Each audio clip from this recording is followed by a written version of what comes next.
Hello students, मैं Sandeep Singh welcome करता हूं आपके ही अपने channel magnet brains Hindi medium में, जहां पर मिलता है आपको complete school education free of cost.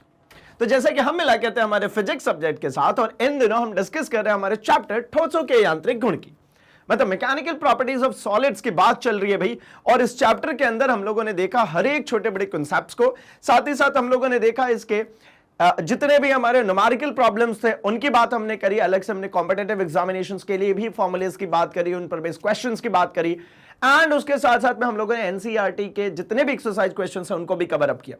तो बारी इस चैप्टर को एक बार फिर से रिवाइज करने की। मैं रिवीजन क्यों बोलता हूं, क्योंकि एमसीक्यूज जो होते हैं ना, ये बहुत ही बेहतरीन पार्ट होते हैं भाई रिवाइज करने के लिए, क्योंकि नंबर ऑफ क्वेश्चंस ज्यादा बनते हैं, सेम कॉन्सेप्ट्स कई बार हिट होती है अलग अलग तरीके से, अलग अलग फॉर्मेट्स के जरिए। तो इसलिए ये सबसे बेहतरीन तरीका है अपने आप को चेक करने का कि क्या ये मेरे चैप्टर कंप्लीट है। बहुत ही बेहतर तरीके से कंप्लीट है, क्योंकि नंबर ऑफ क्वेश्चंस ज्यादा होंगे तो प्रैक्टिस ज्यादा होगी, और प्रैक्टिस ज्यादा होगी तो मजा बहुत आएगा। शुरुआत करते हैं इस सेशन की। पार्ट फर्स्ट में हम कुछ क्वेश्चंस देखते हैं, अगले और आने वाले पार्ट्स में हम और क्वेश्चंस देखेंगे। शुरुआती कुछ कॉन्सेप्ट्स के ऊपर बेस्ड क्वेश्चंस यहां पर आपको मिलने वाले हैं। तो फटाफट से रेडी हो जाइए भी कमेंट सेक्शन में आंसर को टाइप करने के लिए, क्योंकि आप अपने आप को भी यहां पर चेक कर सकते हैं कि आपने कितने आंसर सही किए। तो ये पूरा का पूरा सेशन इंपॉर्टेंट है भाई हमारे कॉम्पिटिटिव दृष्टिकोण से, मतलब अगर आप आईआईटी, जेईई, नीट या सीयूईटी की प्रिपरेशन कर रहे हैं, इसके साथ साथ में अगर आप अदर कॉम्पिटिटिव एग्जामिनेशन की भी प्रिपरेशन कर रहे हैं, तो इसके लिए ये इंपॉर्टेंट होने वाला है। साथ ही साथ स्कूल पॉइंट ऑफ व्यू से तो भैया होता ही इंपॉर्टेंट है ना। शुरुआत करते हैं सेशन की, देखते हैं हमारे सबसे पहले क्वेश्चन को, समझते हैं क्या कह रहे हैं। आइए पहले क्वेश्चन के ऊपर आराम से वीडियो को पॉज करेंगे एंड इसके आंसर्स को करेंगे। तो लेट्स सी, हमारा पहला जो प्रश्न है ना, वो है हमारा, जब तार को खींचा जाता है तो कार्य करना पड़ता है। ऑब्वियसली यस, ठीक है। एक तार जिसकी लंबाई 2 मीटर तथा अनुप्रस्थ काट का क्षेत्रफल 10⁻⁶ स्क्वायर मीटर है को 0.1 मिलीमीटर खींचकर बढ़ाने में किया गया कार्य कितना होगा। तो देखिए ना, इसके लिए हम लोगों ने स्थितिज ऊर्जा वाला जो फॉर्म पढ़ा था, ठीक है ना, कैसे तार को खींचने में किया गया कार्य मतलब उसके अंदर स्टोर्ड स्थितिज ऊर्जा के बराबर होगी। तो कार्य बराबर या स्थितिज ऊर्जा बराबर हमने ऐसा लिखा था, अगर ध्यान में आए, कि हाफ ऑफ यंग मापांक इनटू विकृति का स्क्वायर इनटू आयतन, ये होता है हमारा फॉर्मूला। इसको हम उसके अंदर स्टोर्ड एनर्जी के रूप में भी देखते हैं, ठीक है ना। तो यहां पे अब चलिए देखते हैं क्या क्या चीजें गिवन है, रखते हैं, देखते हैं क्या आंसर बनता है। तो तार को खींचा जाता है, तार को काम करना पड़ता है, काम कर रहे हैं भैया। एक तार जिसकी लंबाई, मतलब मुझे जो एल की वैल्यू दी गई है वो दी गई है 2 मीटर, अच्छी बात है। अनुप्रस्थ काट का क्षेत्रफल मुझे ए जो गिवन है, ये मुझे सीधे सीधे गिवन है 10⁶ स्क्वायर मीटर, ठीक है। 0.1 मिलीमीटर खींच करके बढ़ाया जा रहा, मतलब डेल एल की जो वैल्यू है वो 0.1 mm है, मतलब इसको मैं लिख सकता हूं क्या, 0.1 इंटू 10⁻⁻³ मीटर। स्टैंडर्ड यूनिट में कन्वर्ट तो करना पड़ेगा। और यंग मॉडुलस 2 इंटू 10⁻11 गिवन है। यंग मॉडुलस जो है वो 2 into 10⁻11 Newton per square metre, ये तो गिवन है। अब पॉइंट ये है कि विकृति यहां पर गिवन है नहीं, है ना। तो विकृति होती क्या है, change in length upon original length. मतलब मैं यहीं पर अगर विकृति अलग से निकाल के आपके लिए रख दूं तो आसान हो जाएगा, या चाहे तो फॉर्मूले में ही सीधे रख सकते हैं इसमें भी। तो विकृति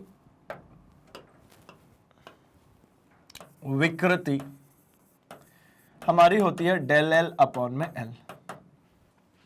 कितनी होगी डेल एल, तो डेल एल है हमारे पास में 0.1 इंटू 10⁻³ अपॉन में एल कितना है भैया, तो ये है 2। अगर मैं इसको नीचे ले आ देता हूं, है ना, इसको उड़ा करके क्या कर दूं, 10 कर देता हूं, तो ये 10 ऊपर अगर जाएगा तो ये कितना बन जाएगा भाई, ये 10 ऊपर जाएगा तो ये हो गया हमारा 1/2 इंटू 10⁻⁻⁴, 10⁻⁻⁴। अर्थात ये विकृति जो मेरी बन गई, ये कितनी बन गई भाई, तो 0.5 इंटू 10⁻⁻⁴। और अगर मैं यहीं की आयतन और निकाल लेता हूं, इधर ही निकाल लेता हूं, फिर फॉर्मूले में रखो, अच्छा लगेगा। आयतन कैसे निकालते हैं, तो आयतन के लिए आप कह सकते हैं कि भैया इसको आप निकाल दीजिए क्षेत्रफल इंटू लंबाई के जरिए। भाई क्षेत्रफल इंटू लेंथ कर दूंगा, आयतन ही होगा, क्यूबिक मीटर हो जाएगी यूनिट, तो हो गया आयतन। तो यहां पर क्षेत्रफल कितना गिवन है 10 टू द पावर -6 और लंबाई कितनी गिवन है भाई, तो इसकी लंबाई गिवन है 2 मीटर, तो ये आ गया 2 into 10 to the power -6 cubic metre, ये हो गई इसकी आयतन। अब चलिए इस फॉर्मूले में रखते हैं, तो 1/2 इंटू गामा की बात कर रहे हैं 2 इंटू 10 टू द पावर 11, ये हमारा यंग मॉड्यूलस हो गया। अब विकृति का स्क्वायर करना है, मतलब क्या 0.5 का स्क्वायर। एक काम करिए ऐसे ही रख लीजिए ना, 1/2 इंटू 10 टू द पावर -4 का स्क्वायर इंटू आयतन, तो 2 इंटू 10 टू द पावर -6, क्या मिलेगा, ये 2 से ये 2 कैंसिल, बचा कितना 10 टू द पावर 11 इंटू ये 10 टू द पावर -4 और ये 1/4 into 10 to the power -8, power के पावर मल्टीप्लाई हो जाती है, into 2 into 10 to the power -6, इसको भी काट दीजिए, 2 टाइम्स में कैंसिल हो गया, मतलब ये मिल गया मुझे 0.5 इंटू 1/2 मतलब 0.5 इंटू 6 और ये 8 और 6 कितना हो जाएगा भाई, तो 8 और 6 14 मेरे हिसाब से, है ना, 8 और 6 14, और ये 11 प्लस का है, तो मतलब 10 टू द पावर -3। अगर यहां पे ऑप्शन में देखें तो दिख रहा -3, लेकिन ये 5 दिख रहा है, तो मतलब इधर लेफ्ट साइड में 5 यानी डेसिमल नहीं रखना है, डेसिमल को और शिफ्ट कर दीजिए, तो ये 5 राइट साइड ले जाएंगे तो क्या होगा, पावर माइनस में बढ़ जाएगा, 10 टू द पावर -4 जूल। कितना बन जाएगा भाई, 5 into 10 to the power -4 joule. Option दिख रहा है, बिल्कुल दिख रहा है, D option is the correct one, 5 into 10 to the power -4 joule. आसान है ना। अगर मैंने ये जो काम इधर साइड में किया वो चाहे तो यहीं पर सीधे रख करके भी कर सकते हैं, बट स्टिल मुझे आंसर पता करने तक है। विकृति अलग से निकाल दिया, आयतन अलग से निकाल करके हमने यहां पर पुटअप किया और हमारा आंसर मिल गया। तो लेट्स चेक कि भैया डी ऑप्शन सही है कि नहीं। तो डी बिल्कुल करेक्ट है। अगर आपका भी डी ऑप्शन आया है बिल्कुल सही बात है भाई। अगले सवाल पे बढ़ते हैं और अगले सवाल को फिर से आप ट्राई करेंगे, अगले सवाल को आप फिर से ट्राई करेंगे और कंप्लीट भी करेंगे। चलिए शुरू करते हैं हम अगले सवाल को। आई होप ये भी आप बिल्कुल सही करने वाले हैं। देखिए यहां पर कह रहे हैं ए तथा बी दो तार है, ठीक है। ए तार की त्रिज्या बी तार से दोगुनी है, दोनों समान भार से खींचे जाते हैं, तो बी पर लगने वाला जो प्रतिबल है, ठीक है ना, बी पर जो लगने वाला प्रतिबल है ए पर लगने वाले प्रतिबल के बराबर है। ए पर लगने वाले प्रतिबल से 4 गुना है, ए पर लगने वाले प्रतिबल से 2 गुना, ए पर लगने वाले प्रतिबल से आधा। अच्छा देखिए दोनों की त्रिज्या, ए तार की त्रिज्या बी तार से 2 गुनी है, मतलब ए तार की त्रिज्या ये जो है बी तार की 2 गुनी है, मतलब आर ए अपॉन में आर बी जो है, ठीक है ना, उसको ऐसा लिख लीजिए। चलिए R A equals to twice of R B लिख लीजिए, मतलब आर ए अपॉन में आर बी दोनों की त्रिज्या का अनुपात कितना हो गया, 2:1 हो गया। दोनों को समान भार से खींचा जाता है, मतलब दोनों में एफ जो है ये समान है, ठीक है। दो तार है, त्रिज्या पे सिर्फ और सिर्फ है, बाकी जो है ना, तो एक काम करता हूं मैं यहां पर लिखता हूं यंग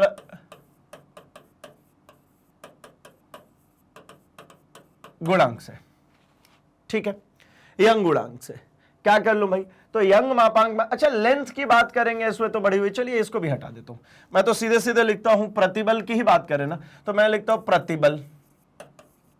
प्रतिबल बराबर क्या होता है भाई, तो आप कहेंगे ये होता है बल बटा में क्षेत्रफल, है ना। तो प्रतिबल ऐसे डिनोट कर देते हैं, बल जो है F ये तो समान है F अपॉन में एरिया, एरिया का मतलब कितना, तो पाई आर स्क्वायर। अब यहां पर देखिए जो जो कांस्टेंट है F तथा पाई ये सब कैसे भाई नियतांक है। भाई मुझे ये बात तो बहुत अच्छे से पता है ना, पाई एक कांस्टेंट वैल्यू है, तो ये तो कांस्टेंट नियतांक है ही। F जो फोर्स है वो समान है, मतलब कांस्टेंट होगा ही, तो क्या बचा भैया, S जो है वो इनवर्सली प्रोपोर्शनल है R स्क्वायर के। मतलब अगर मेरे से कहा जाए तो मैं क्या ऐसा लिख सकता हूं क्या कि एस ए अपॉन में एस बी, प्रतिबल ए का अपॉन में प्रतिबल बी का, तो ये अपॉन 1 अपॉन है, मतलब ये क्या हो जाएगा आर बी का स्क्वायर अपॉन में आर ए का स्क्वायर। नहीं आता, ऐसे लिखिए 1 अपॉन आर ए का square upon 1 upon R B का स्क्वायर। अब तो लिख सकते हैं ना आर बी का स्क्वायर अपॉन में आर ए का स्क्वायर। अब अगर एस ए अपॉन में एस बी की अगर बात करते हैं तो आर बी अपॉन में आर ए, यहां पे आर ए अपॉन में आर बी जो दिख रहा है वो 2/1 है, तो आर बी अपॉन में आर ए कितना दिखेगा, तो 1/2 दिखेगा। ये कितना हो जाएगा, R B upon R A which is equal a square. अगर एस ए अपॉन में एस बी निकालेंगे तो आर बी अपॉन में इनका रेसिप्रोकल ले लीजिए, कितना आएगा 1/2 का स्क्वायर, मतलब ये हो गया 1/4। अब क्रॉस मल्टीप्लाई करेंगे तो क्या दिख रहा है, एस बी जो है वो 4 टाइम्स है एस ए के, एस बी जो है वो 4 टाइम्स है एस ए के, मतलब ए पर लगने वाले प्रतिबल से 4 गुना है। बी जो है ना, ये कह रहे हैं ना, बी पर लगने वाला जो प्रतिबल है वो ए पर लगने वाले प्रतिबल से क्या है, 4 गुना है भाई। ये देखिए ए पर जो प्रतिबल लग रहा है उससे कैसा दिख रहा है, 4 गुना दिख रहा है, ये 4 टाइम्स ऑफ एस ए है। क्लियर होगी बात, तो ऑप्शन नंबर बी जो है इसका करेक्ट आंसर है। चलिए अगले सवाल पे बढ़ते हैं हम क्वेश्चन नंबर 3 पे, और फटाफट से इसका आंसर आप टाइप कर दीजिए। भाई क्या कह रहे हैं, एक ही पदार्थ के 2 तारों की लंबाइयों का अनुपात, लेंथ का अनुपात गिवन है क्या भाई, 1/2, मतलब ये L1 अपॉन में L2 गिवन है 1/2। ठीक है, उनकी त्रिज्याओं का अनुपात, मतलब R1 अपॉन में R2 जो गिवन है वह है 1/√2। समान बल लगाकर खींचा जाए, मतलब जो इन पे F लगाया गया है वो कैसा भैया, ये समान है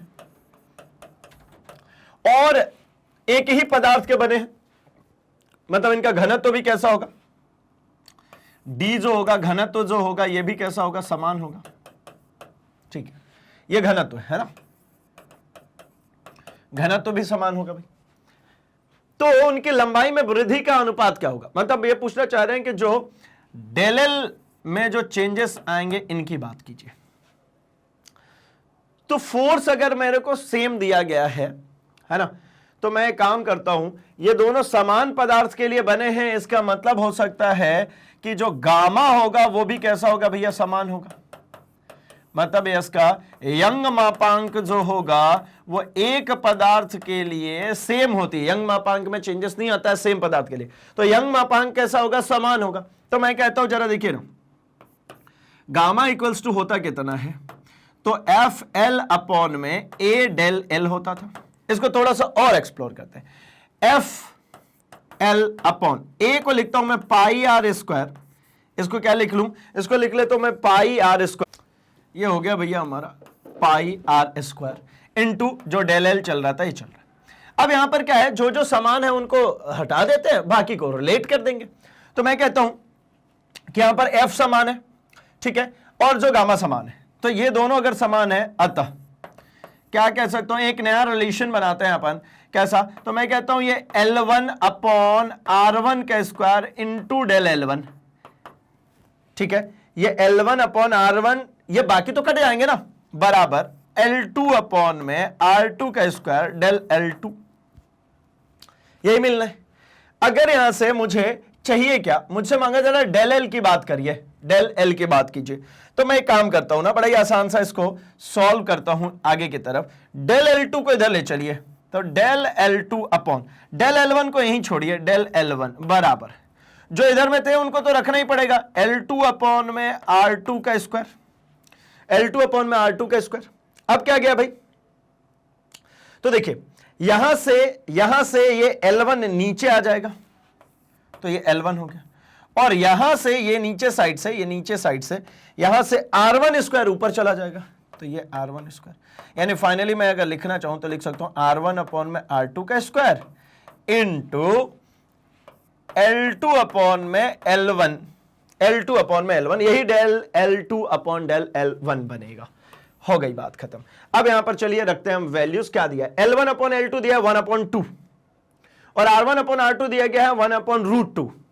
तो भैया ये मुझे मिल चुका है del L2 upon del L1 is equals to R1 upon में R2 का स्क्वायर इंटू L2 अपॉन में L1, L2 अपॉन में L1।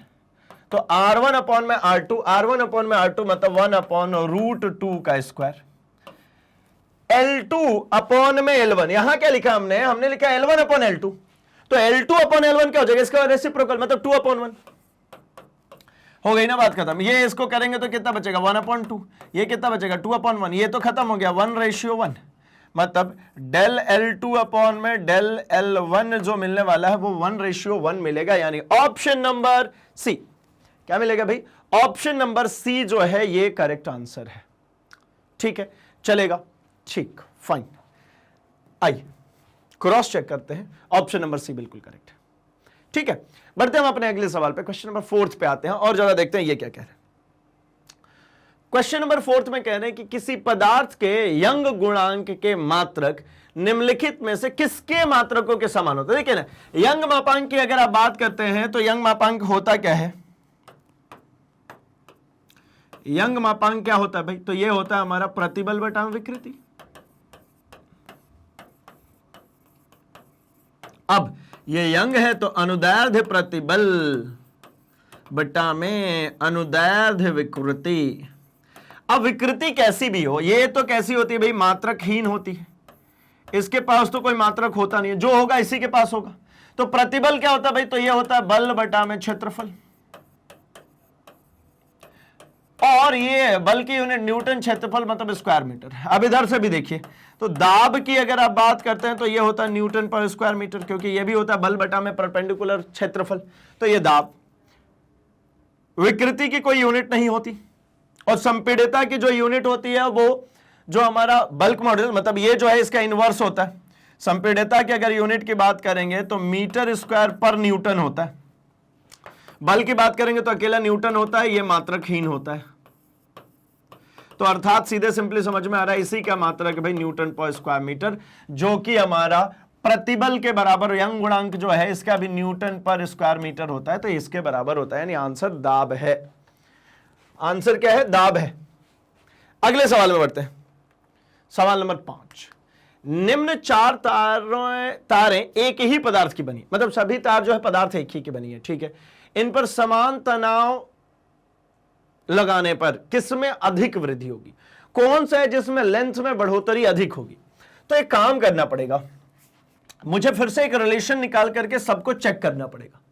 तो एक रिलेशन निकालता हूं, किससे भाई, मैं कहता हूं ये देखिए ना, गामा इक्वल्स टू होता है हमारा एफ एल अपॉन ए डेल एल। फर्दर अगर इसको लिखता हूं तो देखिए इन पे सब पे कह रहे समान तनाव उत्पन्न कर रहे, मतलब बल सब पे समान लगा रहे और एक ही पदार्थ के बने हैं, ठीक है। तो पॉइंट इज दैट कि चलिए इसको थोड़ा सा और एक्सपेंड करते हैं, इसको लिख लेता हूं मैं pi R square into del L, और इसको मैं कहता हूं गामा। अब यहां पे देखिए एक ही पदार्थ के बने हैं, एक ही पदार्थ के लिए मुझे ये पता है कि जो गामा होता है ये समान होता है। ये कैसा होगा, यंग मॉड्यूलस हमेशा कैसा होगा, समान। एफ तनाव समान कह ही रहे, तनाव जो है एफ जो है ये समान है, और इसके अलावा पाई जो है ये तो ऑलरेडी समान होगा भैया, मतलब ये तो कांस्टेंट ही होता है ना। मतलब इन सबको अगर मैं कहूं तो ये सब कौन हो गए, स्थिरांक। ये कौन हो गए, स्थिरांक। अतः मैं ऐसा कुछ कह सकता हूं क्या, अतः मैं ऐसा कह लेता हूं कि इसमें जो L अपॉन में आर स्क्वायर डेल एल बचा, L upon R square del L बचा, इसको मैं एक नया स्थिरांक बोल देता हूं, इसको एक नया कांस्टेंट बोल देता हूं, ठीक है। या इस पे एक कांस्टेंट के बराबर इसको मान लिया, तो L अपॉन में आर स्क्वायर डेल एल, इसको एक के कांस्टेंट से रिप्लेस कर देता हूं।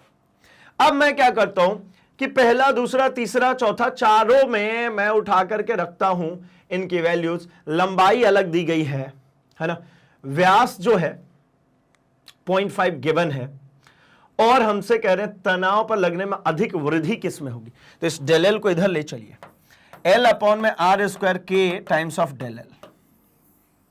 ये के कौन है भाई, के है ये गामा एफ और पाई। अब दिया ही नहीं है तो निकालूंगा कैसे, तो इनको एक के जरिए छोड़ देता हूं।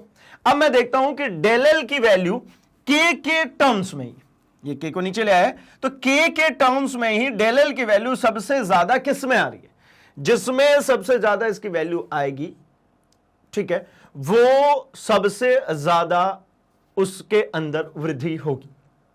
तो एक बात देखिए, एल अपॉन आर स्क्वायर को चेक करना है, एल अपॉन आर स्क्वायर को चेक करना है, इसमें भी, इसमें भी, इसमें भी, इसमें भी, सभी में L square upon L upon में आर स्क्वायर को चेक करना। तो एक काम करता हूं, मैं चलता हूं इधर, इधर आते हैं,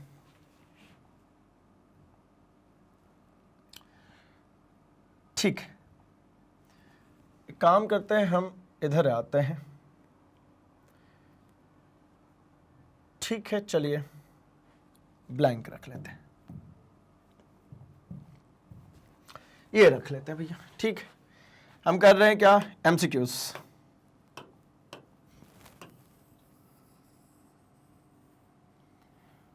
ठोसों के आंतरिक गुण के हम कर रहे हैं एमसीक्यूज, है ना, मिटो नहीं, ये लीजिए, ठोसों के यांत्रिक गुण के हम कर रहे हैं एमसीक्यूज, ठीक। अब जरा देखते हैं फटाफट, क्वेश्चन नंबर 5 पर है भैया।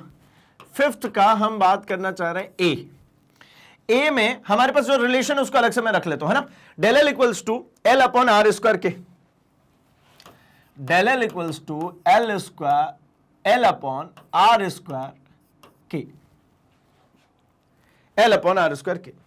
अब इनकी वैल्यू चेक करनी है। तो ए में हमसे कहा जा रहा है 50 सेंटीमीटर लंबाई है और व्यास 0.5 mm, तो मतलब एल जो है वो 50 सेंटीमीटर है और डायमीटर जो है वो 0.5 mm है, ठीक है। तो पहले तो इसको क्या करें, इसको पहले तो मीटर में चेंज कर लीजिए, तो ये हो जाएगा 0.5 इंटू 10⁻³ अगर मैं रेडियस की बात कर दूं तो ये 0.5 अपॉन में 2 इंटू 10⁻³ बन गया। अब चलिए उठा करके रखते हैं, इसमें निकालते हैं हम डेल एल, कितना मिलेगा, एल मतलब 50 गुणे 10⁻², सेंटीमीटर में है ना, इसको मीटर में कन्वर्ट कर लीजिए, 50 गुणे 10⁻², ठीक है, अपॉन में आर स्क्वायर, आर स्क्वायर मतलब क्या, तो 0.5 इसका मतलब हो जाता है नीचे आएगा 10, मतलब ये पावर 1 से बढ़ जाएगी, यानी ये 5 अपॉन में 2 इंटू 10⁻⁻⁴, मतलब इसको लिख सकते हैं 2.5 इंटू 10⁻⁻⁴, ठीक है। तो ये कितना हो गया, आर की जगह पे 2.5 इंटू 10⁻⁻⁴ का स्क्वायर इंटू के, इसको तो ऐसे ही छोड़ना पड़ेगा इसी के टर्म में। आइए चलिए और जरा समझते हैं, 50 इंटू 10⁻⁻² अपॉन ये 25, 625 हो जाएगा,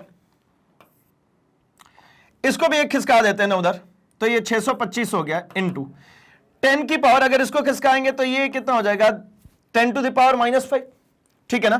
तो ये हो गया हमारा 10 की पावर -10 टाइम्स ऑफ के, यानी अगर इसको कैंसिल करना चाहूं तो भैया ये इसके बदले में ये 50 लिखा हुआ है, यानी 5 गुणे 10 लिखा हुआ है ना, तो काटिए इसको, 5 से 10 बार में गया और ये 125 बार में गया, तो ये कितना मिल गया मुझे, 10 की पावर एक कंपनसेट हो गई, 10 की पावर -1 बची है, 1/125 के इंटू 10 की पावर -1 और ये नीचे से जाएगा 10 की पावर -10, तो 10 टू द पावर +9, ये -10 था ना, ऊपर में कितना, एक 10 बचेगा तो +9, ये बचेगा हमारा फर्स्ट केस में, ठीक है। इसको एक डब्बे में बंद करो भैया, इसको बॉक्स में बंद कीजिए, एक वैल्यू ये आ गई ए के लिए। अब चलिए चेक करता हूं मैं बी के लिए, 100 सेंटीमीटर लंबाई है, व्यास 1 mm है, 100 सेंटीमीटर इसकी लंबाई है और व्यास जो है वो 1 mm है, तो 100 सेंटीमीटर लंबाई मतलब अगले में केस में दिया जा रहा है ये 100 सेंटीमीटर हो गया, और जो व्यास है मतलब जो डायमीटर है हमारा, ये हमारे पास में गिवन है भैया 1 mm, मतलब ये 10⁻³ मीटर गिवन है और ये 100 इंटू 10⁻² मीटर गिवन है, यानी ये पूरा पावर तो कंपनसेट ही हो गया, यानी 1 मीटर गिवन है, और 10⁻³ मीटर ये गिवन है। अब हो गई बात खत्म, मुझे निकालनी है डेल एल, 2-1 निकालेंगे, हमें समझ में आ जाएगी हमारी वैल्यूज किस तरीके से वेरिएट हो रही है। तो यहां पर उठा करके रखिए भैया, फॉर्मूला क्या कहता है, एल मतलब कितना, 1, आर स्क्वायर मतलब इसका आधा करना पड़ेगा, आर मतलब कितना भाई, तो ये हो जाएगा 1/2 टाइम्स ऑफ 10⁻³ मीटर, मतलब 0.5 into 10 to the power minus 3 metre, मतलब 5 into 10 to the power minus 4 metre चलेगा। तो ये हो गया 5 into 10 to the power minus 4 metre, ये 5 into 10 to the power minus 4 metre, तो इसका स्क्वायर इंटू के, ये 1 अपॉन में ये 5 5 सा 25 इंटू 10 टू द पावर कितना हो गया भैया, तो ये 10 4 मतलब 4 दूनी 8 माइनस 8 इंटू के, तो मतलब ये मुझे मिल जाएगा 1 अपॉन 25 के into 10 to the power plus 8, ये डेल एल की वैल्यू मिल गई। अब एक पॉइंट देखिए, आपको पूरे करने की जरूरत वैसे है नहीं, चाहे तो पूरे कर सकते हैं। ये 125 1 बटा में 125 के इंटू 10 टू द पावर 9 है, और ये 1 बटा में 25 के इंटू 10 टू द पावर 8 है। कौन सी बड़ी वैल्यू दिखेगी भाई, तो ये आपको ये वाली वैल्यू बड़ी दिख रही है, ये डेल एल जो दिख रहा है ये जो है ये बड़ी दिख रही है, ये इससे छोटी हुई। अब थोड़ा सा और देखिए, जरा सिंक्रोनाइजेशन देखिए, ये 200 हो गया, 2 में mm हो गया, तो ये और छोटी बनेगी, ये 300 हो गया और ये 3 mm हो गया, तो ये और छोटी होती जाएगी, मतलब ग्रेजुअली नीचे की तरफ देखेंगे तो ये डिक्रीज हो रही है। आप निकाल सकते हैं, फॉर्मूला सेम है। आप तीसरे चौथे केस में भी निकाल करके देखेंगे डेल एल की वैल्यू, तो आपको क्या प्राप्त होगा कि भैया ये ए केस है, इसी में सबसे ज्यादा वृद्धि हुई है, बाकी सब में धीरे धीरे वृद्धि में कमी देखने को मिल रही है। तो A option is the correct one, A जो है वो हमारा सही हो जाएगा। चलिए आगे बढ़ते हैं हम क्वेश्चन नंबर 6 की तरफ। एक ही पदार्थ से बने समान लंबाई के दो तारों की त्रिज्याओं का अनुपात 2:1 है, समान लंबाई है, मतलब L जो है वो कैसा हो गया भैया, कांस्टेंट हो गया, समान हो गया।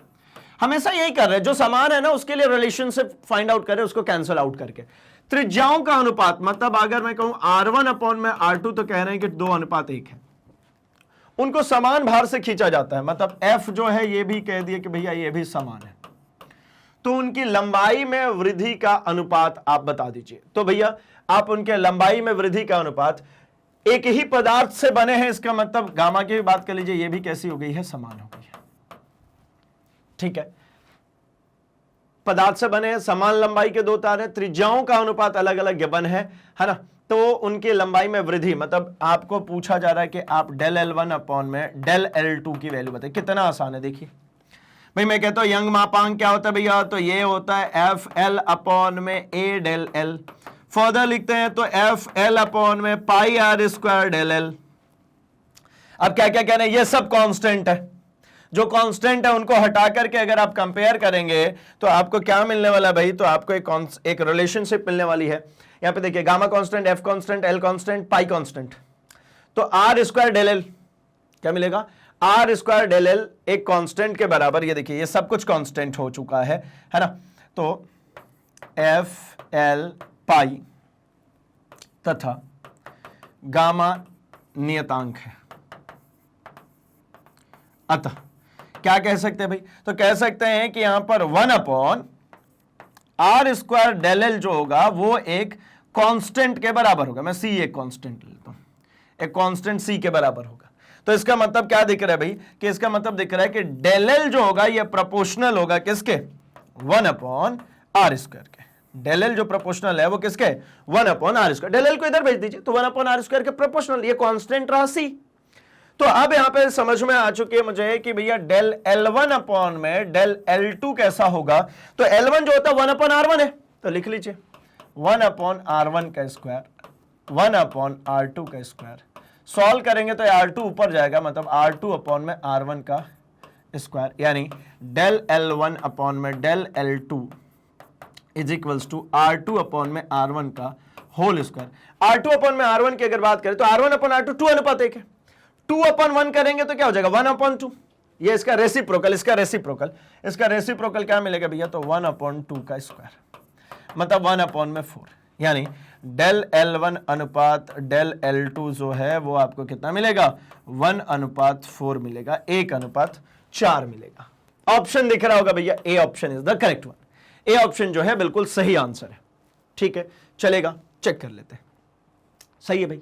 अगर आपने भी ये ऑप्शन को टिक किया है तो बिल्कुल सही बात है, बिल्कुल सही जा रहे हैं, और आपको अब समझ में भी आने लग गया होगा कि भैया किस तरीके से इन क्वेश्चंस को सॉल्व करते हैं, बड़ा इजी होते हैं ना। नेक्स्ट क्वेश्चन बढ़ते हैं, क्वेश्चन नंबर 7 की तरफ, एंड जरा इसको और डिस्कस करते हैं। क्या कह रही है ये कह रहे एक समान अनुप्रस्थ काट के क्षेत्रफल मतलब एरिया ऑफ क्रॉस सेक्शन जो है 3 इंटू 10⁻⁶ स्क्वायर मीटर गिवन है। 4 मीटर लंबे तार पर जब बल लगाया जाता है तो इसकी लंबाई में 1 mm की वृद्धि हो जाती है, तो तार में संचित ऊर्जा ज्ञात कीजिए। ये तो बड़ा ही आसान सवाल दे दिए। आपको क्या क्या चीजें गिवन है, देखिए यहां पर क्षेत्रफल गिवन है, एरिया आपको दे दिया 3 इंटू 10⁻⁶ स्क्वायर मीटर, लंबाई अपने को गिवन हो गई भैया 4 मीटर, लंबाई कितनी गिवन होगी 4 मीटर। जब बल लगाया जाता है तो लंबाई में वृद्धि मतलब डेल एल की वैल्यू दे दी गई 1 mm। अब 1 mm दी गई है तो 1 इंटू 10⁻³ मीटर कर दीजिए भैया। तार में संचित ऊर्जा बताइए, तार में संचित ऊर्जा मतलब यू की बात कर रहे हैं, और गामा गिवन है यहां पर 2 into 10⁻11 Newton per square metre. तो संचित ऊर्जा के लिए पहले फॉर्मूला लिखता हूं मैं, फिर इसके बाद बात करेंगे। तो U संचित ऊर्जा जो है, U जो है पोटेंशियल एनर्जी की बात चल रही है भाई, U जो मुझे मिलने वाला है वो होता है 1/2 गामा इंटू विकृति इनका स्क्वायर इंटू आयतन। अब इसको है ना, इसको इसी जगह पे मैं फॉर्मूले में तब्दील करके आपको बनाता हूं, ठीक है। इसके प्रीवियस वाला क्वेश्चन जो ऐसा आया था उसमें मैंने अलग से निकाल के दिया था, यहां पे सेम मैं करके दिखाता हूं। 1/2 रखिए, गामा एज इट इज छोड़िए क्योंकि वैल्यू गिवन है। विकृति क्या होती है भाई, तो change in length upon original length, मतलब यहां पर आप बना लीजिए डेल एल अपॉन में एल का स्क्वायर इंटू आयतन की अगर आप बात करेंगे तो यह होता है एरिया इंटू लेंथ, ये आयतन है भाई, area into length A L. अब रखिए ना, अब सब है 2 इंटू 10⁻11, डेल एल की बात कीजिए, डेल एल होता है भैया 10⁻³ यहां पर गिवन है, 10⁻³ अपॉन में लेंथ जो है 4 गिवन है का square into area, area 3 into 10⁻³ into 10⁻⁻6 into length 4 metre में गिवन है। अब चलिए हो गई बात, 2 से 2 कैंसिल, 10⁻11, 10⁻³ का स्क्वायर गिवन है तो 10 की पावर कितना हो गया भैया -6 हुआ। अच्छा, यहां पे 4 चौके 16 इंटू 3 गुणे 10⁻⁻6 गुणे 4, 4 से इसको काटिए, 4 चौके 16, 1/4 मतलब ये 3/4 गुणे 10 की पावर, ये 6 10⁻6 10⁻6 बेसे में पावर जुड़ जाएंगे, 10⁻−12, ये -6 प्लस -6 -12 और ये +11, तो 10 की पावर कितना -1, 10 की पावर कितना -1। अब इसको डिवाइड करना ही पड़ेगा क्योंकि कोई ऑप्शन दिख नहीं रहा है, ठीक है। क्या कर दूं, तो 4 से इसको कैंसिल करेंगे तो पहले ही आ जाएगा भैया क्या, डेसिमल, पहले ही लग गया दशमलव, है ना, दशमलव लग गया, ये कितना हो गया 30, तो ये होता है 7 चौक 28, ठीक है, और 7 पंजे 20, तो ये कितना मिला 0.75 इंटू 10⁻⁻1। ये -1 को भी इधर ही लेकर के रख दीजिए तो ये कितना बन जाएगा 0.075 जूल। ये -1 को इसी में कंपनसेट कर दिया, तो आंसर दिख गया होगा अब तक, तो बिल्कुल दिख गया होगा भाई। ये देखिए, ये रहा सी ऑप्शन 0.075 जूल। क्लियर है ना, बहुत ही आसान है। चलिए बढ़ाते हैं आगे की तरफ कहानी, सी ऑप्शन बिल्कुल सही है ना। चलिए अगले पे 10⁻³ न्यूटन। मजा आ रहा है ना भाई, अगर मजा नहीं आ रहा तो बिल्कुल आराम से पॉज करके क्वेश्चन करिए, तब जाकर के मजा आने वाला है ना। बहुत ही प्यारे क्वेश्चंस रहते हैं ऐसे। 10⁻³ न्यूटन का बल एक लटके हुए तार की लंबाई 1 मिलीमीटर को बढ़ा देती है, ठीक है ना। मतलब यहां पर F की वैल्यू जो गिवन होता है लिखिए बस, और कुछ करना नहीं है। 10⁻³ न्यूटन एक लटके हुए तार की लंबाई 1 mm से बढ़ा देती है। मतलब डेल एल की वैल्यू आपको गिवन है 1 mm, जैसे 1 mm दिख जाए 10⁻³ मीटर कर दो आप, तो भाई मिलीमीटर से मीटर में। उसी पदार्थ की लंबाई और 4 गुना व्यास वाले तार की लंबाई 1 मिलीमीटर बढ़ाने के लिए बल की आवश्यकता कितनी होगी। अच्छा देखिए, उसी पदार्थ की बनी हुई है, मतलब यंग मापांक सेम होगा, है ना। यंग मापांक जो हो गया ये कैसा हो गया, ये समान हो गया, ठीक है, चलेगा। उसी पदार्थ की लंबाई, उसी पदार्थ की लंबाई और 4 गुना व्यास वाले, ठीक है, मतलब लंबाई सेम है, लंबाई भी कैसा हो गया, समान हो गया, समान लंबाई है। व्यास 4 गुना हो गया, मतलब रेडियस जो है दूसरे वाले का वो है 4 टाइम्स ऑफ R1, ठीक है ना, 4 गुना व्यास वाले तार की, मतलब R1 जो है वो 4 टाइम्स ऑफ R2, 4 गुना व्यास नहीं भैया, 4 गुना R2 जो है वो 4 टाइम्स ऑफ R1 है, मतलब R2 अपॉन में R1 जो गिवन है वो है 4:1, ठीक है। चलेगा, लंबाई 1 मिलीमीटर बढ़ाने के लिए, यानी लेंथ को, यानी ये डेल एल को आपको 1 mm ही बढ़ानी है, यानी 10⁻³ मीटर ही बढ़ानी है, बल की कितनी आवश्यकता होगी? तो देखिए एक काम करते हैं, ये हमारे पास में बल गिवन है, ये हमारे पास में चेंज इन लेंथ गिवन है, ठीक है ना। तो यहां पे जितना मेरे को यंग मापांक की जरूरत पड़ेगी, ठीक है, उतनी ही यंग मापांक यहां पर भी होनी है ना, दोनों जगहों पे जो यंग मापांक है वो सेम होना है। तो मैं ऐसा लिखता हूं, देखिए यंग मापांक जो होता है ये होता है क्या भाई, F into del L upon pi R square times of L। तो F सेम है, सॉरी F सेम नहीं, F तो चाहिए मुझे, है ना, तो इसको रखना पड़ेगा मुझे। गामा सेम है, डेल एल भी सेम है, तो इसको भी अब उड़ा ही देता हूं। R की वेरिएशन है, L सेम है, तो मतलब क्या क्या मुझे मिला, मुझे मिला देखिए गामा, डेल एल, पाई तथा L, ये सब कांस्टेंट है, ये सब सेम है। तो इसका मतलब क्या मिल गया भाई, तो F अपॉन में R स्क्वायर, F अपॉन में R स्क्वायर, ये F अपॉन में R स्क्वायर जो है ये एक कांस्टेंट के बराबर हो गया, यानी F समानुपाती हो गया किसके, R स्क्वायर के। यानी ऐसा लिख सकता हूं क्या, ये देखिए F1 अपॉन F2, ये हो जाएगा R1 स्क्वायर अपॉन में R2 का स्क्वायर।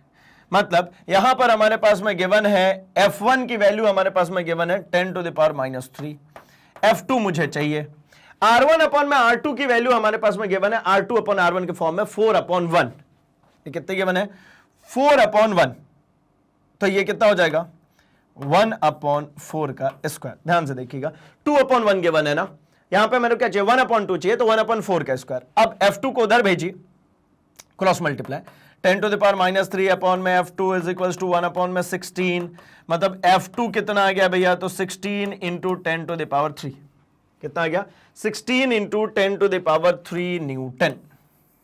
F2 मिल गया मेरा 16 into 10⁻3 newton. Let's check, B option correct है, ठीक है ना।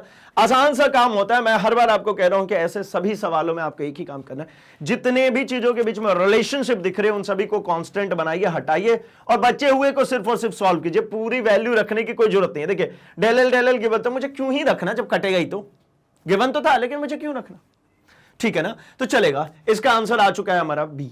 अगले सवाल पे बढ़ते हैं, सवाल नंबर 9।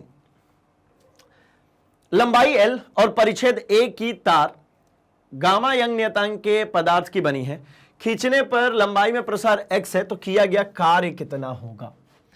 ठीक है, किया गया कार्य हमसे मांगा जा रहा है, ठीक है ना, मतलब हमसे मांगा जा रहा है किसकी भाई, किया गया कार्य, यानी हमसे बात की जा रही है u की। ये कितना होता है, तो हाफ ऑफ, ठीक है, हाफ ऑफ गामा इंटू विकृति का स्क्वायर इंटू आयतन। अब यहां पर लंबाई गिवन है मुझे L, ठीक है ना, परिच्छेद गिवन है A, तो आयतन तो AL बना लूंगा मैं, चलेगा, ठीक है। गामा यंग नियतांक भी गिवन है। अब लंबाई में जो प्रसार है वो x गिवन है, यानी यहां पर डायरेक्टली हमें विकृति गिवन नहीं है, ठीक है ना।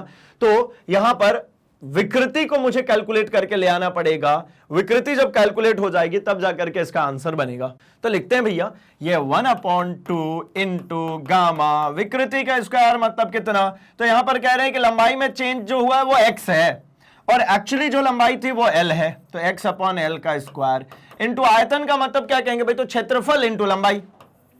इसको मैं लिख सकता हूं क्षेत्रफल इंटू लंबाई, तो लो भैया हो गया 1/2 into gamma into x square upon L square into area into L। अब थोड़ा सा अच्छे से लिख देता हूं, 1/2 यंग मॉड्यूलस, एक L से एक L कैंसिल हो जाएगा, एक्स स्क्वायर A अपॉन में L, ठीक है, ये मिलेगा हमारा इंटरनल एनर्जी 1/2। कहीं दिख रहा है, कहीं दिख रहा है, कहीं दिख रहा है, बिल्कुल दिख रहा है। वाई एक्स स्क्वायर ए, वाई एक्स स्क्वायर मतलब गामा एक्स स्क्वायर ए अपॉन में 2l। सी ऑप्शन दिख रहा है, देखिए गामा एक्स स्क्वायर ए अपॉन में ट्वाइस ऑफ एल। ठीक है, 1/2 कैसे भी लिख सकते हैं ना, चलेगा। चलिए, तो मतलब C option is the correct one. ठीक है भैया, आगे बढ़ लिया जाए फिर अपने अगले सवाल पे, सवाल नंबर 10। ये कह रहे एक ही पदार्थ से बने दो तार जिनकी लंबाई क्रमशः L व 2L है और त्रिज्या जो है R व 2R है, उनके एक सिरे पर दृढ़ लटकाकर क्रमशः मतलब एक भार लटकाया है, क्रमशः बल F व 2F लगाकर खींचा जाता है। पहले तार में L वृद्धि है तो दूसरे तार में कितनी वृद्धि होगी? देखिए, एक ही पदार्थ से बने हैं जिनकी लंबाई L व 2L है ना, तो मतलब L और दूसरा जो है वो ट्वाइस ऑफ L है, तो L1/L2 जो है वो 1/2 हो गया। ठीक है, चलिए, त्रिज्या R व 2R मतलब ये R1/R2 भी कितना भैया 1/2 है। बल जो लगा रहे हैं, फोर्स जो लगा रहे हैं, यानी F1/F2 जो लगा रहे हैं वो भी 1/2 है। तो कह रहे यदि पहले तार में वृद्धि L है तो दूसरे तार में वृद्धि निकालिए, मतलब ऐसा, इसको मैं ऐसा लिख लेता हूं स्मॉल l से, पहले तार में L1 अपॉन दूसरे तार में L2 कहता हूं, तो L1/L2 निकालना है, यानी L1 कितने टाइम्स ऑफ L2 मिल रही है इसकी बात करनी। तो भाई ठीक है, दोनों एक ही पदार्थ के बने हैं, मतलब इनका यंग मापांक सेम होगा, यंग मापांक समान है। ठीक है, तो क्या बन गया भाई, अगर यंग मापांक सेम हो गया तो मैं कहता हूं कि भैया गामा इक्वल्स टू होता है, ये टू द पॉइंट ही गिवन है, फोर्स इनटू लेंथ, तो कैपिटल L से यहां पर ओरिजिनल लेंथ को लिखा है, length upon area into del L। ठीक है ना, अब यहां पर देखिए रेडियस में चेंजेस है तो इसको थोड़ा सा और करना पड़ेगा, FL upon pi R square del L। अच्छा, डेल L की जगह पे स्मॉल l लिख रहा है तो स्मॉल l लिखता हूं, जो क्वेश्चन में दिया उसी टर्म्स में लिखता हूं, चलेगा। अब यहां पर जो टर्म्स हमारे पास में देखिए, F में वेरिएशन है, L में वेरिएशन है, R में वेरिएशन है, L1 L2 में पूछा, यंग मॉड्यूलस सेम है, तो मैं कहता हूं कि गामा एंड पाई ये कैसे हैं, कांस्टेंट है, मतलब FL upon R square L ये एक कांस्टेंट के बराबर हो जाएगा। सी ये कांस्टेंट मानते हैं स्थिरांक, तो ये स्मॉल l किसके बराबर हो गया भाई, FL अपॉन में R स्क्वायर, ये प्रोपोर्शनल है ना, R स्क्वायर किसके प्रोपोर्शनल हो गया, ये L को इधर ले जाएंगे तो FL अपॉन में R स्क्वायर के प्रोपोर्शनल हो गया। अब हो गई ना बात, यहीं पे हमारा काम हो चुका है, हो गया सॉल्व। क्या करना भाई, तो L1/L2 लिखिए, L1/L2, L1/L2, change in length पहले वाले में अपॉन चेंज इन लेंथ दूसरे वाले में, तो ये FL अपॉन में, तो मतलब F1 L1 अपॉन में R1 स्क्वायर अपॉन में F2 L2 अपॉन में R2 स्क्वायर। अगर इसको सॉल्व करेंगे तो F1 L1 अपॉन में R1 square into R2 square upon में F2 L2, यानी L1 अपॉन में L2 जो बन गया F1 अपॉन में F2, F1 अपॉन में F2 upon into L1 upon में L2 इंटू R2 अपॉन में R1 का स्क्वायर। अब F1 अपॉन में F2 जो है वो 1/2 है, ये 1/2, L1 अपॉन में L2 1/2 है, R2 अपॉन में R1, R2 अपॉन में देखिए R1 अपॉन R2 1/2 था, R2 अपॉन R1 मतलब इसका रेसिप्रोकल, तो ये कितना हो जाएगा 2, ये हो गया 2 का स्क्वायर।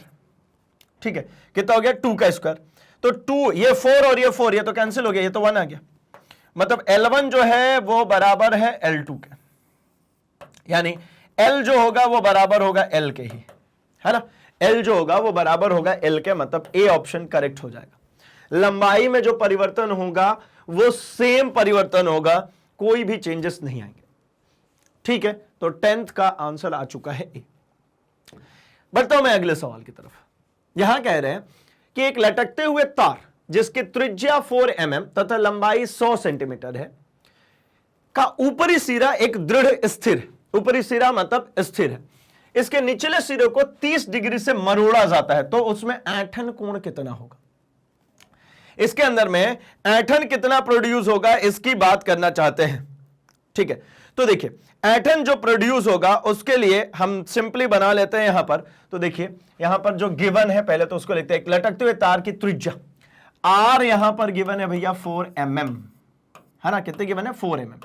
अगर ये 4 mm गिवन है मतलब 4 इंटू 10⁻³ मीटर। लंबाई 100 सेंटीमीटर मतलब लेंथ जो है वो 100 सेंटीमीटर गिवन है, यानी 100 इंटू 10⁻⁻²। अगर इसको कंपनसेट करेंगे मतलब कितना? 1 मीटर। जो यहां पर कोण जितने से आप घुमा रहे हैं, है ना, तो ऐंठन कोण की बात कर रहे हैं, तो ये जो कोण हमारे पास में गिवन है, ठीक है, वो 30 डिग्री में गिवन है ना। और जो हमारे पास में ऐंठन कोण निकालना है मतलब थीटा निकालना है, इसकी बात करनी है। तो फॉर्मूला कहता है भैया कि theta times of R is equals to, या थीटा टाइम्स ऑफ, एक second, theta times of T is equals to R times of phi. तो यहां पर थीटा जो मुझे चाहिए ये हो जाएगा आर फाई अपॉन में टी। टी क्यों लिख रहा हूं मैं? एल लिखना है ना, एल है ना भैया, लेंथ है। अब देखिए लंबाई यहां पर गिवन है ना, आर यहां पर गिवन है और फाई यहां पर गिवन है, तो सब कुछ रख देते हैं। आर हो गया मेरा 4 इंटू 10⁻⁻3। फाई जो है ये कितना होगा भाई? तो फाई हो गया 30 अपॉन थीटा को जो निकालूंगा 30 डिग्री रख रहा हूं तो डिग्री में ही आ जाएगा, अपॉन में लेंथ जो चाहिए वो है 1 मीटर। तो ये तो हो ही गया आंसर। ये कितना हो गया? 4×3 12 गुणे 10 की पावर 12 क्या 120 गुणे 10 की पावर -3, है ना। 4×3 120 गुणे 10 की पावर -3। अच्छा, अगर मैं चाहूं डेसिमल को शिफ्ट करना यहां पे, तो डेसिमल को शिफ्ट कर देते हैं। 3 डिजिट अगर लेफ्ट शिफ्ट करता हूं तो ये पावर उड़ जाएगा, तो ये कितना बन जाएगा? 0.12 डिग्री। 3 पॉइंट शिफ्ट कर दिया तो 0.12 डिग्री। बी ऑप्शन जो है वो सही ऑप्शन है ना। यहां पर कोण का मान कितना आ गया? 0.12 डिग्री। ठीक है, चलिए, तो ये हो गया भी हमारा 11वीं का भी आंसर। और अब बढ़ते हैं हम अपने अगले सवाल पे, सवाल नंबर 12। चेक करते हैं जरा इसको। कह रहे यंग प्रत्यास्थ गुणांक गामा वाले धातु के तार पर प्रतिबल जी से खींचने में प्रति इकाई आयतन में किया गया कार्य कितना होगा? प्रति इकाई आयतन में किया गया कार्य की बात कर रहे हैं। तो देखिए ना, U equals to half of, ठीक है, क्या होता है भाई? प्रतिबल इंटू विकृति का स्क्वायर इंटू यहां पर होता है आयतन। अब प्रति एकांक आयतन की बात हो रही है तो हाफ ऑफ ये तो हो गया हमारा प्रतिबल इंटू, इसको स्मॉल यू से डिनोट करते हैं, मतलब मैं कह रहा हूं प्रति इकाई आयतन, मतलब आयतन की वैल्यू, इसकी वैल्यू कितनी रखनी है? 1 रखनी है, या फिर आपका हो तो आयतन से डिवाइड करनी है, आयतन से डिवाइड करनी है। तो प्रतिबल इंटू विकृति का स्क्वायर, क्या मिलेगा? प्रतिबल इंटू विकृति का स्क्वायर, मतलब ये मिल गया हाफ ऑफ गामा। विकृति मतलब एस स्क्वायर के टर्म में अगर लिखते हैं, ठीक है, तो ये हो गया हमारा फाइनल टर्म। ठीक है, लेट्स चेक, एक सेकेंड, विकृति गिवन नहीं है ना, विकृति को निकालते हैं। विकृति निकालने के लिए हमें काम करना पड़ेगा, इस प्रतिबल इंटू विकृति जो लिख रहे हैं इसको अगर गामा मॉड्यूलस के टर्म में ले आना पड़ेगा। तो एक काम करते हैं, शुरू में ही गड़बड़ी है भाई। Let's U equals to half of, है ना, प्रतिबल इंटू विकृति इंटू आयतन होता है। ठीक है, प्रति एकांक की अगर बात कर रहे हैं तो हाफ ऑफ प्रतिबल इंटू हो जाता है भैया हमारा विकृति। अब मुझे यहां विकृति को रिमूव करना है, विकृति हटानी है, तो विकृति हटाने के लिए गामा इक्वल्स टू हमें पता है प्रतिबल बटा में विकृति। तो विकृति बराबर आप क्या लिख सकते हैं भाई? तो आप लिख सकते हैं प्रतिबल बटा में यंग मॉड्यूलस। तो यहां पे विकृति को रिमूव कीजिए, तो हाफ ऑफ प्रतिबल इंटू विकृति की जगह पे प्रतिबल बटा में यंग मॉड्यूलस।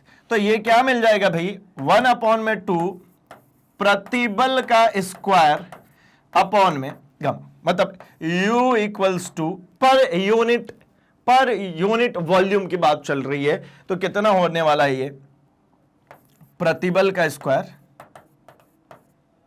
अपॉन में ट्वाइस ऑफ गामा। मतलब ऐसा कह सकता हूं मैं कि S स्क्वायर अपॉन में 2 गामा, ठीक है, S स्क्वायर अपॉन में 2 गामा, ये बी ऑप्शन। वहां पे गड़बड़ी कर दी थी अपन ने, है ना, पहले यंग मॉड्यूलस को पुटअप करके उसके टर्म में लिख रहे थे, लेकिन विकृति को तो रिमूव करना पड़ता ना, उसमें भी रख सकते थे, विकृति को वहां से भी रिमूव कर सकते थे, आंसर विल बी सेम, ठीक है।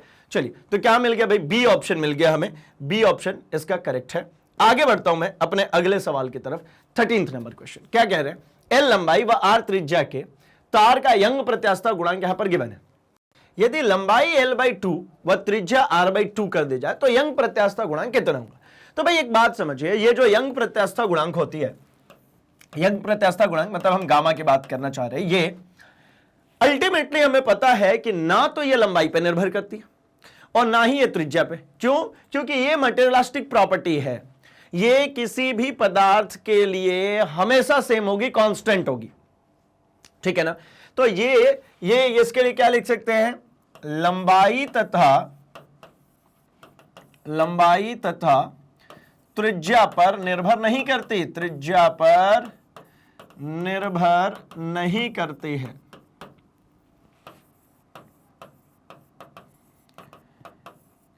यह किसी समान पदार्थ के लिए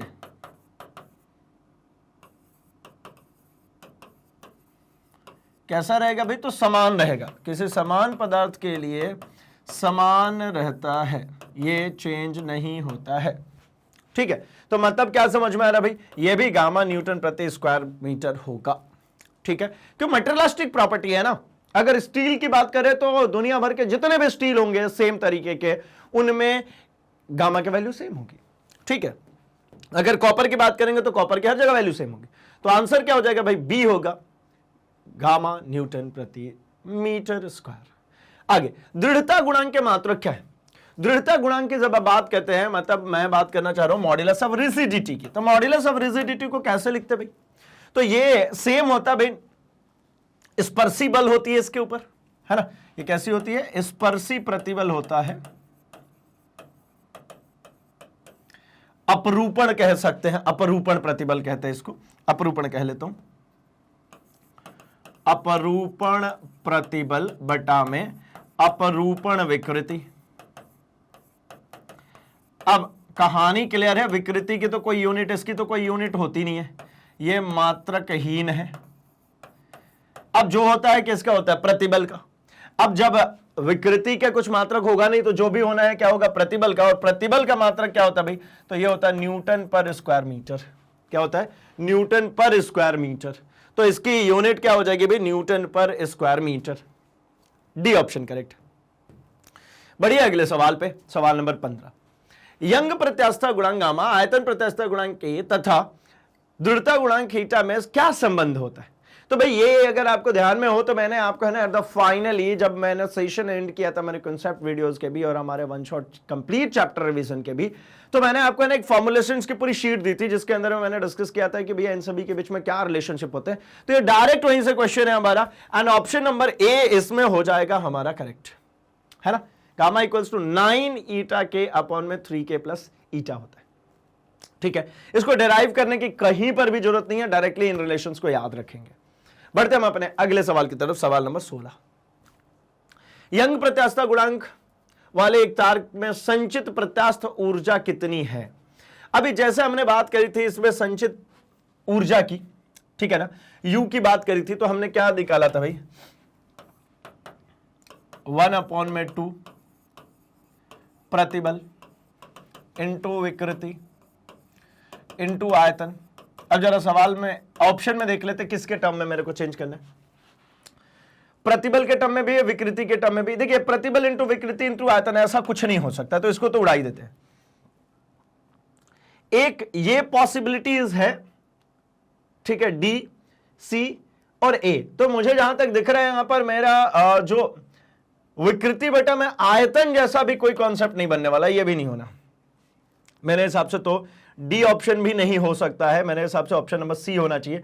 तो एक काम करता हूं, विकृति को उड़ा करके देखता हूं। देखिए आइए चलिए मैं कहता हूं, चूंकि यंग मॉड्यूलस को इंट्रोड्यूस करना पड़ेगा, इसमें भी गामा इसमें भी गामा है, तो गामा को इंट्रोड्यूस करते पहले। गामा क्या होता है भाई, यंग मॉड्यूलस क्या होता है, तो आप कहोगे ये होता है प्रतिबल बटा विकृति। हालांकि अभी हम लोगों ने अभी जस्ट ये वाला क्वेश्चन किया जहां पे हम लोगों ने है ना आयतन को नहीं रखा था, एकांक आयतन के लिए किया था, अभी उसमें आयतन मल्टीप्लाई हो जाएगा, प्रतिबल बटा विकृति। तो विकृति बराबर क्या लिखेंगे, तो विकृति बराबर लिखेंगे आप प्रतिबल बटा में यंग मॉड्यूलस। तो यहां पर कीजिए u इक्वल्स टू 1/2 प्रतिबल इनटू, इस विकृति के जगह पे लिखिए क्या लिखेंगे, प्रतिबल बटा में गामा इनटू आयतन। अब इनको मल्टीप्लाई करेंगे तो 1/2 प्रतिबल का ये हो जाएगा भैया स्क्वायर अपॉन में गामा इनटू आयतन। तो देखिए ऐसा कुछ दिख रहा है क्या, प्रतिबल स्क्वायर इनटू आयतन अपॉन में 2 गामा। देखिए इसको लिख सकता हूं ना, प्रतिबल का स्क्वायर अपॉन में 2 गामा इनटू आयतन, यानी B option, C option is the correct. इसको इसलिए काट दिया, वो हाफ का टर्म तो दिख ही नहीं रहा था उन दोनों में, तो इसलिए उनको उड़ा ही दिया था, ए बी तो ऐसे ही चले गए थे, ये बचा था। और यहां पर विकृति प्रतिबल के साथ में ये गामा आना थोड़ा सा मुश्किल है, क्योंकि गामा जब आएगा तो वो किसी न किसी को, या तो प्रतिबल को रिप्लेस करेगा या विकृति को रिप्लेस करेगा, तो ये भी खत्म होता है। ऑप्शन नंबर सी वैसे तो कैलकुलेट कर चुके हैं। अगले सवाल पे बढ़ते हैं, इसको क्रॉस वेरीफाई कर लेते हैं। C is the correct one. Over to question number 17। कह रहे हैं लोहे के एक निश्चित आयतन से एल लंबाई का एक तार बनाया गया है, एक निश्चित बल F से इस तार की लंबाई में उत्पन्न विस्तार x निम्नलिखित में से किसके अनुक्रमानुपाती होगा। अच्छा, एक लोहे के निश्चित आयतन से, यानी वॉल्यूम जो है ये नियत है। अगर वॉल्यूम नियत है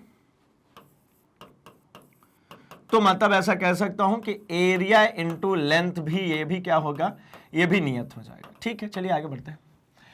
एक निश्चित बल F से इस तार की लंबाई में विस्तार उत्पन्न किया जा रहा है, ठीक है, तो उत्पन्न विस्तार किसके अनुक्रमानुपाती होगा। ठीक है, देखिए ना,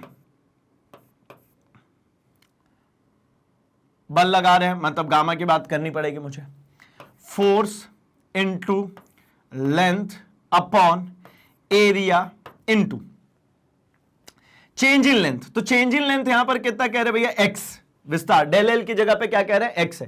ये जो x आपको दिख रहा है ये किसकी जगह पे आ रहा है, ये हमारा आ रहा है हमारा del L, change in length, विस्तार यही हो रहा है। तो ये होता है भैया। अब एरिया में तो कोई बात करी नहीं गई है, तो एक काम करता हूं, यहां पर वॉल्यूम में बात करें ना, तो वॉल्यूम जो होता है वो a इंटू एल होता है, अर्थात मैं कहता हूं v इक्वल्स टू, जब आपने कह दिया AL होता है तो a इक्वल्स टू, ये भी तो कह सकते हो ना v अपॉन में l, क्या आयतन बटा में लंबाई, आयतन बटा में लंबाई। आओ भैया रखे जरा इसको, तो एफ एल अपॉन में ए की जगह पे मैं लिखता हूं वी एल और इनटू में ये चल रहा है एक्स, तो ये क्या होगा, एल ऊपर चला गया तो एफ एल स्क्वायर, एफ ये एल ऊपर चला गया एल स्क्वायर अपॉन में वी एक्स। अब क्या कह रहे हैं, अब कह रहे हैं कि भैया एक निश्चित आयतन से, मतलब वॉल्यूम कांस्टेंट हो गया, एल लंबाई का एक तार बनाया गया है, ये भी कांस्टेंट हो गया, ठीक है, एक निश्चित बल एफ से, मतलब एफ भी कांस्टेंट हो गया, ठीक है, तो उत्पन्न विस्तार निम्नलिखित में से किसके अनुक्रमानुपाती होगा। ठीक है, यहां पे देखिए गामा कांस्टेंट, एफ कांस्टेंट, ठीक है, और वी कांस्टेंट। अगर ये सभी नियतांक हो गए तो इसका मतलब क्या समझ में आ रहा है भाई, कि ये एल स्क्वायर अपॉन में एक्स एक नियतांक हो गया, तो एक्स जो होगा वो प्रोपोर्शनल किसके होगा, एल स्क्वायर के।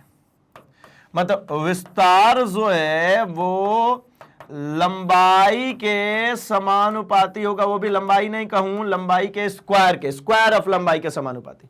मतलब किसके समानुपाती है भैया, तो एल स्क्वायर के।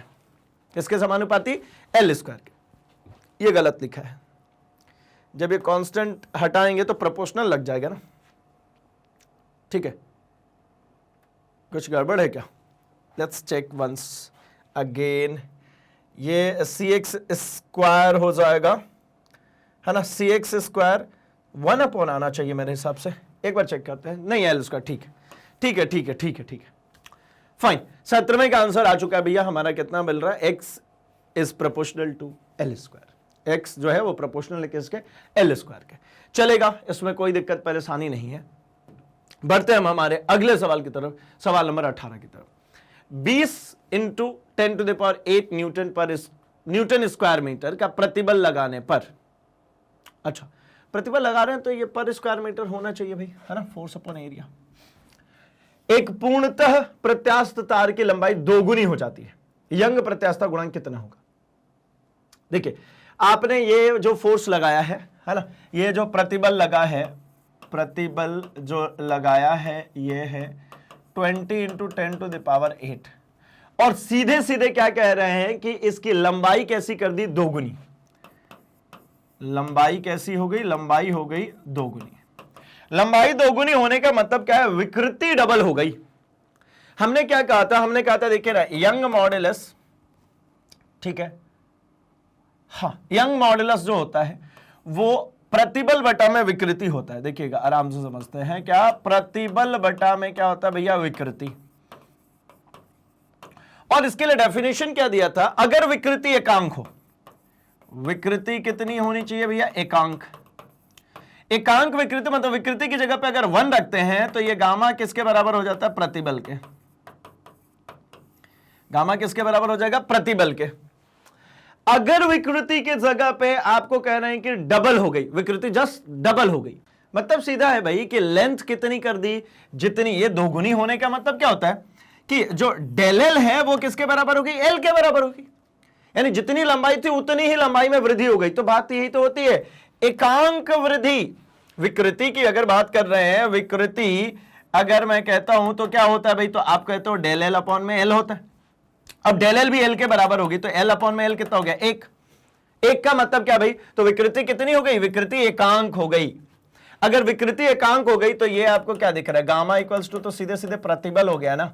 और यहां पर हमने यंग मॉडुलस की डेफिनेशन भी तो यही लिखी थी कि किसी तार की एकांक लंबाई में वृद्धि के लिए, किसी तार की लंबाई में एकांक वृद्धि के लिए जितना हमने प्रतिबल लगाया उसी को हम गामा कहते हैं। तो मतलब ये सीधा हो गया, आंसर क्या होगा, प्रतिबल के बराबर ये 2 इंटू यंग प्रत्यास्थता गुणांक इसके बराबर हो जाएगी 20 into 10⁸ Newton per square metre. Unit में कोई चेंज आता नहीं है क्योंकि आपको पता है प्रतिबल हमारे यंग मॉडुलस के बराबर है। तो option number B, option number B, कोई चेंजेस नहीं है ना, क्योंकि एकांक वृद्धि हुई है। Option number B directly answer, है ना। बढ़ते अपने अगले पे, अगले 19th पे। यहां क्या कह रहे हैं कि किसी गैस के समतापीय प्रत्यास्थता गुणांक ई थीटा और रुद्धोष्म प्रत्यास्थता गुणांक ई फाई में संबंध क्या होता है। गामा इक्वल्स टू जो गिवन है वो सीपी अपॉन में सीवी, ठीक है। तो ये सीधे सिंपली मुझे दिख रहा है ये सीपी अपॉन सीवी, तो क्या बन गया भाई, ये बन गया कांस्टेंट प्रेशर पे जो विशिष्ट उष्मा अपॉन में कांस्टेंट वॉल्यूम पे जो विशिष्ट उष्मा है उसका रेशियो होता है गामा। तो ये तो सीधे सीधे है भैया, डायरेक्ट रिलेशन है, E phi equals to gamma times of E theta, ठीक है। E phi equals to gamma times of E theta, या फिर उसको ऐसा लिखते हैं,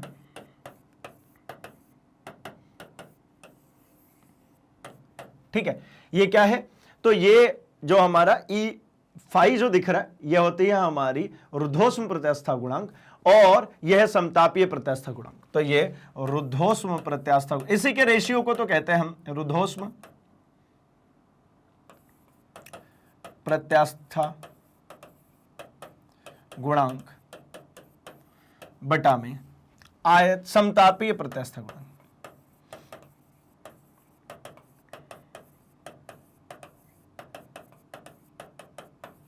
ये बराबर होता है भाई हमारा सीपी अपॉन सीवी, मतलब ये बराबर होता है, ठीक है। बी डायरेक्ट आंसर है, कोई दिक्कत परेशानी वाली बात है नहीं। अगले में बढ़ते हैं, हम बढ़ते हैं क्वेश्चन नंबर 20 में, 20वें। यहां कह रहे पीतल के एक तार का व्यास 0.6 mm है, इस तार की लंबाई में 0.2% की वृद्धि करने के लिए कितना बल चाहिए, ठीक है। क्या क्या गिवन है भाई, पीतल का एक तार जिसका व्यास गिवन है, मतलब डी जो डायमीटर जो है वो गिवन है, कैपिटल डी से लिख लेते हैं, क्योंकि मैं क्या है ना घनत्व को भी तो स्मॉल डी से लिख रहा हूं, इसलिए कैपिटल डी लिख लेता हूं। 0.6 mm। तो आर जो हो गया भैया ये कितना हो जाएगा 0.6 अपॉन में 2 यानी 0.3, यानी 0.3 इंटू 10⁻³ मीटर।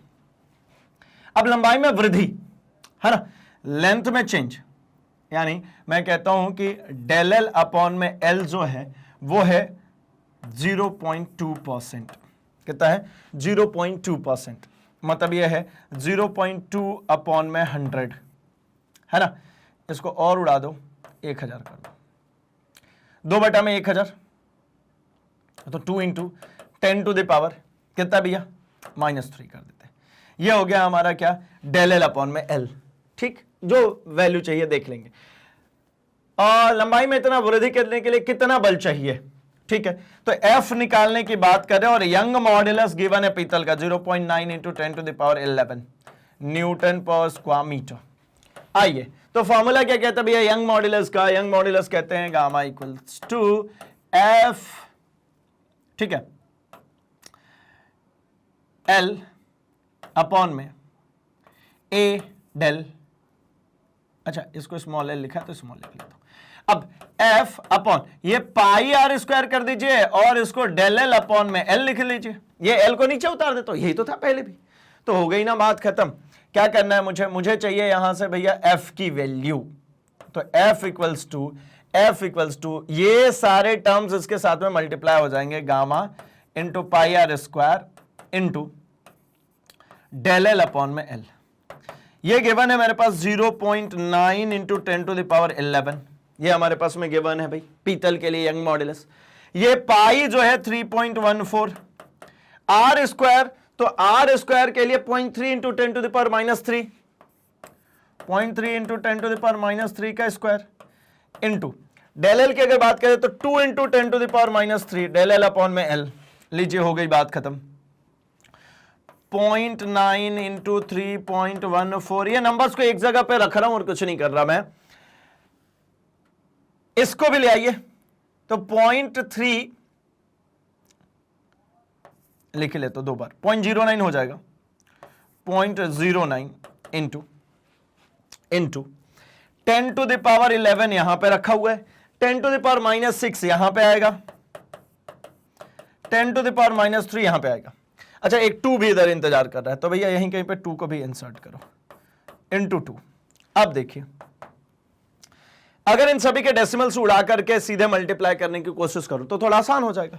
इसका डेसिमल उड़ाएंगे, पहले तो इनको सॉल्व कर देता हूं मैं। देखिए 6 3 9 -9 प्लस 10, 10 की पावर 11 है और इधर कितना है भैया -9, तो 2 बचा, 10 की पावर 2 बचा।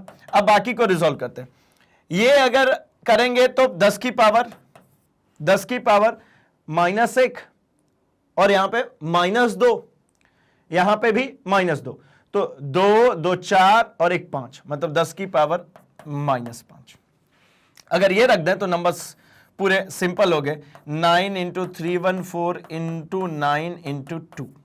अब इसको कंपनसेट कर लेंगे, तो इसको मल्टीप्लाई करते हैं अगर हम, है ना, तो ये कितना बन जाएगा भाई 9 9 81, 9 9 81 हो गया, और 314 दूनी कितना हो जाएगा भाई 628, तो ये हो गया 628 और ये हो गया 81, तो ये तो 628 8 8 64 4 6 8 दूनी 16 16 और 6 22, ठीक है, 2 8 6 48 2 50, ये रख लीजिए 8 4 2 6 6 2 8 5, तो ये कितना आ गया 50868 इंटू 10⁻, ये कितना बचेगा -3, 3 डिजिट इसको पीछे खिसकाइए, 3 डिजिट इसका डेसिमल पीछे खिसका दीजिए, क्योंकि 10 की पावर -3 है, तो ये कितना बचेगा, ये बच जाएगा आपका 50.868 न्यूटन।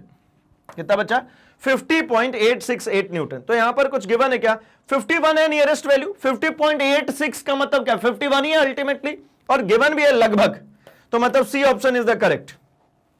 बाकी तो इतने दूर दूर है भाई, 68 पहुंचेगा नहीं, 34 पहुंचेगा नहीं।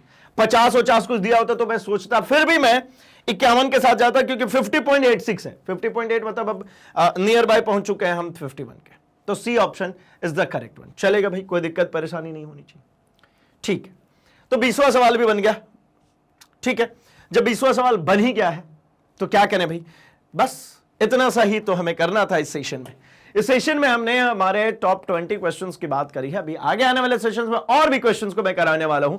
एंड अब इससे आपको पता चल गया होगा कि आपको अब क्वेश्चंस बनने शुरू हो गए हैं, हाथ पैर चलने शुरू हो गए, मजा आने वाला है। अगले सेशन में और मजा आएगा, क्योंकि हम बचे हुए जो फॉर्मूले हैं उन पर भी क्वेश्चंस करने वाले हैं। तो जैसा कि आपको पता है कि मैग्नेट ब्रेन्स हमेशा से कमिटेड है हाई क्वालिटी एजुकेशन प्रोवाइड करने के लिए। एंड ये सारे ही कोर्स कंटेंट हम लेकर के आते हैं फ्री ऑफ कॉस्ट। और ये पूरे कोर्स कंटेंट एनसीईआरटी बेस्ड होते हैं भाई। इसका मतलब है आप किसी भी स्टेट बोर्ड से हो, आपको परेशान होने की जरूरत नहीं है। ये पूरा कोर्स कंटेंट आपके लिए भी लागू होता है। और इंप्रोवाइजेशन और इंप्रूवमेंट के लिए आप सिंपली वीडियो के डिस्क्रिप्शन बॉक्स में जाइए, लिंक को फॉलो कीजिए एंड चेकआउट कर सकते हैं बुक्स एंड ई बुक्स, जो कि एक्सक्लूसिवली मैग्नेट ब्रेन्स की टीम द्वारा डिजाइन किया गया है आपके लिए। एंड अब वो तो हिंदी मीडियम में भी अवेलेबल है। तो जिस तरीके से आप कनेक्टेड है हमारे YouTube चैनल पे, इसी तरीके से हमसे जुड़ सकते हैं हमारे social media platform, that is Facebook, Instagram, Twitter, Telegram, जहां पर आपके कोई सजेशन सुझाव हो वो हम तक पहुंचा सकते हैं। हमारी तरफ से कोई नई इंफॉर्मेशन, कोई नई अनाउंसमेंट आती है, वो फटाफट आप तक पहुंच सकती है।